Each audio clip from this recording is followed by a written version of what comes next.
मोठी बातमी समोर येतेय सरपंच संतोष देशमुख हत्या प्रकरणात। मसाजोगचे सरपंच संतोष देशमुख प्रकरण आणि खंडणी प्रकरणाबाबत मुख्य संशयित आरोपी वाल्मिक कराड याला अटक झाली आहे। त्याला अटक झाल्यानंतर बीड पोलीस ठाण्यात 5 पलंग आणण्यात आले। त्यावरून विरोधकांनी सरकारवर जोरदार हल्ला चढवला। राष्ट्रवादी काँग्रेस शरदचंद्र पवार पक्षाचे आमदार रोहित पवार यांच्यानंतर काँग्रेस नेते विजय वडेट्टीवार यांनी या प्रकरणी सरकारवर टीका केली आहे।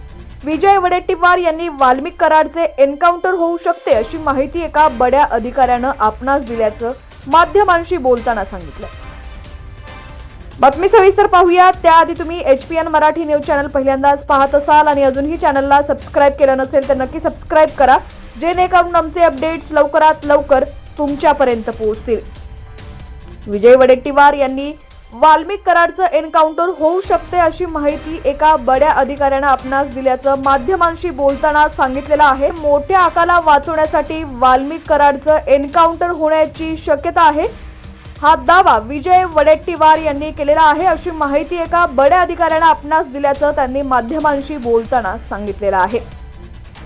मसाजोगचे सरपंच संतोष देशमुख आणि खंडणी प्रकरणाबाबत मुख्य संशयित आरोपी वाल्मिक कराड याला अटक झाली आहे। त्याला अटक झाल्यानंतर बीड पोलीस ठाण्यात 5 पलंग आणण्यात आले। त्यावरून विरोधकांनी सरकारवरती जोरदार हल्ला चढवला होता। राष्ट्रवादी काँग्रेस शरदचंद्र पवार पक्षाचे आमदार रोहित पवार यांच्यानंतर काँग्रेस नेते विजय वडेट्टीवार यांनी या प्रकरणावरती सरकारवरती जोरदार टीका केली आहे। विजय वडेट्टीवार यांनी वाल्मिक कराडचे एन्काउंटर होऊ शकते अशी माहिती एका बड्या अधिकाऱ्यानं आपणास दिल्याचं माध्यमांशी बोलताना सांगितलेलं आहे।